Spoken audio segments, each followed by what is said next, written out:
Paper पे किए हुए पेंटिंग्स है। राइस पेपर बहुत पतला होता है और ऑलमोस्ट टिश्यू पेपर के जैसा, और वो ब्लॉट होता है। तो वो टेक्निक डेवलप करने के लिए बहुत चैलेंजिंग है। कितना प्रेशर डालें उस पर, कितना पानी डालें, और हैंड मूवमेंट, बॉडी मूवमेंट सब उसमें बहुत इम्पॉर्टेंट होता है। और एक बार आप स्ट्रोक लगाने के बाद में वो टचअप नहीं कर सकते और स्केच नहीं बना सकते, डायरेक्टली पेंट करना होता है। तो it's very challenging technique which I really enjoy. और कोई भी इसमें पेंटिंग में मैंने कोई रेफरेंस नहीं लिया है, कोई फ़ोटोग्राफ्स यूज़ नहीं किए हैं। मेरे जो ट्रैवल्स है माउंटेन्स में, वो ट्रैवल्स का जो एक्सपीरियंस है वो इसमें दिखाया है। तो ये आर्ट फॉर्म बहुत रेयर है, if I am not wrong. तो I think you are the only one और लाइक इंडिया में to do this kind of art form. Actually oriental far east में और वो साइड में रेयर नहीं है। अच्छा। वहाँ पे ज़्यादा करते हैं, चाइना हो, जापान, कोरिया, सिंगापुर। हाँ। तो मैंने यहाँ पे इतना नहीं करते, रेयर है यहाँ पे। तो मैं सिंगापुर में थी तो वहाँ मैंने ये सीखा, ये टेक्निक, और उसके बाद में मैंने खुद अपना स्टाइल डेवलप किया। और ब्रशिंग स्ट्रोक्स जैसे आपको आपने कहा एक अलग तरह से पेंटिंग करना पड़ता है, फोटोज में भी देखें। Isn't it difficult to do that kind of painting? It is difficult because you have to practise a lot. जैसे मैंने कहा कि स्केच नहीं कर सकते, टचअप नहीं कर सकते, और मैं कोई प्लान नहीं बनाती हूँ कि मुझे ये कंपोजिशन करना है, क्या करना है। मैं डायरेक्टली पेंट करती हूँ। मेरा जो एक्सपीरियंस है माउंटेन्स में, जो मुझे बहुत, आई लव माउंटेन्स, तो मैं ट्रैवल करती हूँ माउंटेन्स में, जो वहाँ का एक जो एक्सपीरियंस है वो एब्जॉर्ब करके फिर मैं पेंट करती हूँ। तो माउंटेन्स ही आपने क्यों चुना? Y only mountains? माउंटेन्स क्यों? मैं पहले अलग अलग सब करती थी, लेकिन माउंटेन्स मेरे फेवरेट है। मुझे बहुत अच्छा लगता है माउंटेन्स में, तो मैंने माउंटेन्स शुरू किया पेंट करना, इसमें स्पेशलाइज तो आज ये कितनी पेंटिंग्स कम से कम है यहाँ पर? इसमें 42 अभी पेंटिंग्स हैं। और कितने दिन एग्जीबिशन चलने वाला है आपका ये? ये कब से कब तक? 13 तारीख तक। ओके मैम, जानना चाहेंगे कि यहाँ पे जो पेंटिंग लगी है, तो आप अगर इतनी सारी पेंटिंग है, एक पेंटिंग बनाने में कितना समय लगता है और किस तरह माइंड में ये आता है कि इसमें इस तरह के डाल या आप देने चाहिए? कितना टाइम लगता है वो इतना इम्पोर्टेंट नहीं है, आपने कितना टाइम उसमें लगा के कितना प्रैक्टिस किया।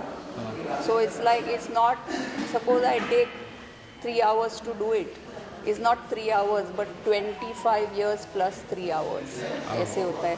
तो कभी ज़्यादा टाइम लगता है, कभी कम टाइम लगता है, लेकिन उसका जो प्रैक्टिस है वो ज़्यादा इम्पोर्टेंट है। ओके मैम, जानना चाहेंगे कि आपने जो राइस का जो पेपर है उसको क्यों चुना? ये जो कला है उसका जो मीडियम है वही आइदर सिल्क और राइस पेपर। तो राइस पेपर बहुत चैलेंजिंग है, तो उसमें थोड़ी मिस्टेक हुआ तो it's very, you have to throw the painting away. So I find that very challenging. So इसलिए, और मुझे वो पेपर बहुत पसंद है, उसमें ब्लॉट बहुत होता है, तो जो ब्लॉटिंग का जो इफ़ेक्ट है वो यूज़ कर सकते हैं ये टेक्निक में इन अ गुड वे। आपने एक भी चुना है वो चाइना का, आपने जो है सुनने में आया कि आपने चाइना का ऐसा? सॉरी, द इंक और ये जो इंक है इस either Chinese ink, Japanese ink, Korean ink, it is ink, but वहाँ पे मिलता है वो। अच्छा। इन इंग्लिश और इंक सबसे इम्पॉर्टेंट है ये पेंटिंग में। पहले इंक से काम करते हैं, फिर कलर लगाते हैं। बाकी के जो टेक्निक्स है उसमें पहले लाइट कलर्स यूज़ करते, फिर डार्क करते जाते हैं। इसमें उल्टा है, पहले ब्लैक से डार्केस्ट शेड पहले करते हैं, फिर लाइट करते जाते हैं। और जो आपको एम्प्टी स्पेस दिख रहा है वो पेपर है, उसमें वाइट कलर यूज़ नहीं किया है, वो नेचुरल पेपर है। Great great. मुझे यहाँ के बहुत अच्छा लगा। Nandini madam has done extraordinary work. और मुझे लगा कि ये पेंटिंग बहुत यूनिक है, बहुत डिफरेंट है. I have been to so many exhibitions and shows, but these paintings are completely different and unique in their own way. This is the first time I've seen work like this, and I think she has done an exceptional job, and I wish her all the best. May she keep growing from strength to strength, and I'm sure she'll keep improving and doing better and better in the long run. But again, once again, I'm telling you, this is the first of its kind that I've seen, and I'm greatly impressed, and I wish her all the best. Yeah, ma'am, please, your take on it. See, when I first decided, A bit louder. When I saw her work on the phone, I said it's pretty, but when I came here, it is so extraordinary. I'm so happy we came that I think everyone should see it and know this kind of art. It's very beautiful. Really, we are very happy to be here. All the best, Nandini. Thank you. Nandini ma'am, what you would like to say about your guest? I hear. I'm very grateful that Mr. and Mrs. Damania agreed to come and, officiate, be the chief guests of my exhibition, and they asked so many questions. They wanted to know so much about this art. I'm very grateful and thank you very much. No, we should be very thankful that you invited us. We are honored to be here and be part of your show. Thank you very much. Thank you. Yes. Thank you. Paintings तो बहुत ही अच्छी हैं.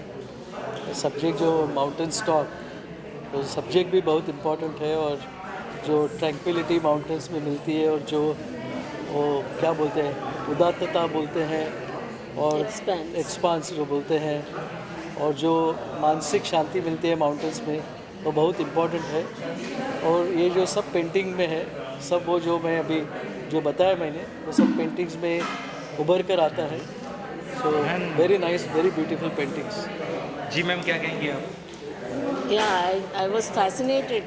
वो जो those small what references you've done, it just shows the expanse of the mountains. Congratulations, Nandini. Beautiful paintings. Yeah, beautiful paintings. Very, very impressive.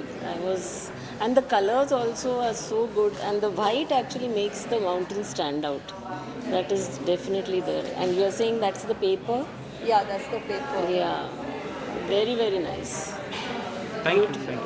मुझे paintings, ये जो mountains है ना, वो मेरा जो पैशन है, प्रोफेशन है, सब कुछ मेरा माउंटेन रिलेटेड है. मैं एडिटर हूँ हिमालयन जर्नल की, तो I am very closely related to the mountains, and I am extremely moved by the paintings. मैंने आज जो देखे, मुझे ऐसा एहसास हुआ कि हम कितने छोटे हैं, और फिर भी हमारे में जो डिस्ट्रॉय करने की ताकत जो है, कितनी बड़ी है. हाँ, सही बोल रहे हो. तो वो मुझे एहसास हुआ है ये पेंटिंग्स देख के, कि हम ये ब्यूटी हम लोग समझ नहीं पा रहे हैं फॉर सम रीज़न. हमारा छोटापन होगा शायद. True. तो I think Nandini has brought forward that emotion through these paintings, our insignificance and their grandeur and beauty, which is very important for me. Ma'am, क्या कहेंगी आपका भी यही थिंकिंग है? थिंकिंग वही है कि हम इतने इंसिग्निफिकेंट है, इतना बड़ा, मतलब ये ब्यूटीफुल इकोसिस्टम है, और हम इतना इजीली वो जस्ट डिस्ट्रॉय कर सकते हैं. उसके साथ बर्ड्स, एनिमल्स, फ्लोरा, फौना सब डिस्ट्रॉय हो जाता है, और हम खुद डिस्ट्रॉय होते हैं, लेकिन हमको पता नहीं होता. We are destroying ourselves. That's True. Thank you. Okay, I've known Nandini for years. We have worked together as artists. I'm a performing artist, Bharatanatyam and Kuchipudi dancer, and I've known Nandini for years. And what I find very interesting in these paintings are the movement she has captured. Even the brush strokes show the movement of the river, and even though the animals are shown in small proportion, I like the way she has used the space. So as a performer, I see the way she has theatrically kept the space. And I also find very interesting, I don't know much about Chinese painting, she knows better. I like the way she has used the colors. So I'm not seeing Himalayas represented like this. So that's very interesting because usually we see one kind of painting of Himalaya. So I find the strokes and the emotions of what we call in India rasa in Indian art. I find that she has somehow combined that with her Chinese painting and shown it. So I find that very, very interesting. And as an artist, I find that very challenging, I think, to do something like this. So congratulations to Nandini for such a wonderful job. And I thought there'll be few paintings, but there are so many. So congratulations for that. You must have worked very hard. Thank you. मैं congruent करना चाहूँगा Nandini madam को, और मैं काफ़ी almost 8-10 साल से madam को जानता हूँ, और इनका जो टेक्निक है काम करने का, स्पेशली जो वाटर कलर और उसके अंदर जो हील का कंपोजिशन है, बहुत अच्छे से प्ले किया है पेपर में, तो इसलिए मैं बहुत लाइक करता हूँ उनका काम. Thank you. नमस्कार, मी अच्युत पालम आणि आज इथे द वे माउंटन स्टॉप या एक्झिबिशन झालं. Nandini Vejekkal, basically she is my classmate. आम्ही बऱ्याच वर्षानंतर भेटतो आणि ती काय करते मला माहीत नव्हतं, मी काय करतो तिला माहीत होतं, आणि त्याच्यामुळे काय झालं की मला तिला भेटायचं होतं. आणि तिने जेव्हा मला सांगितलं की या एक्झिबिशनला तुला यायचं आहे, बोललो मी येणार. आणि काम पाठवलं तिने, आणि काम पाठवल्यावर ना मला अक्षरशः तुम्हाला सांगतो की इट इज वंडरफुल वर्क. म्हणजे इतक्या वर्षानंतर भेटल्यानंतर आपल्याला काहीतरी आपली मैत्रीण नवीन काहीतरी देणार आहे, तसं आज घडलं आहे. कारण सिंगापूरमध्ये जाऊन तिने पेपरवर काम करणं शिकलं, राईस पेपरवर, त्याच्यातला इंक वापरणार, त्याच्यातले लेअरिंग, त्याचं पेस्टिंग, त्याच्यामागे जे डिझाईन आहे त्याच्यातलं, आणि कसं की मनामध्ये सगळ्या निसर्गातल्या इमेजेस ज्या आहेत त्या साठवून ठेवायच्या. कुठल्याही प्रकारचा फोटो घ्यायचा नाही, कुठल्याही प्रकारचं व्हिज्युअल घ्यायचं नाही, आणि ते येऊन जे आठवत आहे ना तसं तसंच एक एक चित्र घडत गेलं. आणि मला असं वाटतं की हे सगळं चित्र ज्याला बघायला लागलं त्यावेळी त्याच्यात एक खूप मोठी स्पेस मला दिसायला लागली, ज्या स्पेसमध्ये खूप काही सांगणारी आहे ती स्पेस. आणि प्रत्येकात मला असं वाटतं की या अशा स्पेस ज्यावेळेला चित्रात नाही बघायला मिळतात तेव्हा तुम्हाला खूप काही चित्र सांगून जात असतं.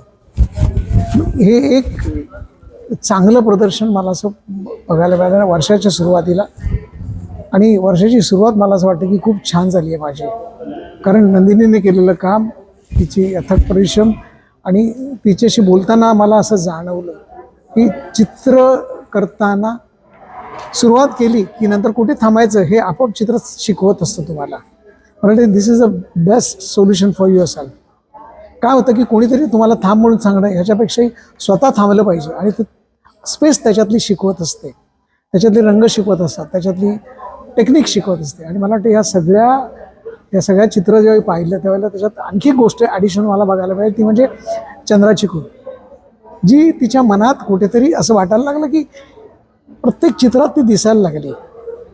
आणि मग कधीतरी ते चित्र असं गंगेसारखं वाटायला लागलं, शंकराची आठवण करून देणारे वाटायला लागलं, कधी हिमालयासारखं वाटायला लागलं, कधी दरीत कोसळल्यासारखं वाटायला लागलं. अशा बऱ्याच स्पेस तिने ह्या सगळ्या चित्रांमधनं केलेल्या आहेत. आणि मला असं वाटतं की आपण एक अनुभव म्हणून या चित्रांकडे बघितलं पाहिजे. आणि मला वाटतं की केवळ चित्र बघू नका, तर जेव्हा तुम्हाला वाटेल की नंदिनीशी बोलावं असं वाटेल तेव्हा नक्की नंदिनीशी बोला आणि तिच्याकडनं चित्रांविषयी, टेक्निकविषयी समजून गेला असं मला वाटतं. परत एकदा मी नंदिनीचे खूप खूप आभार, कारण वर्षाच्या सुरुवातीला एक चांगली मला भेट तिने दिलेल्या मित्राला म्हणून. Thank you very much.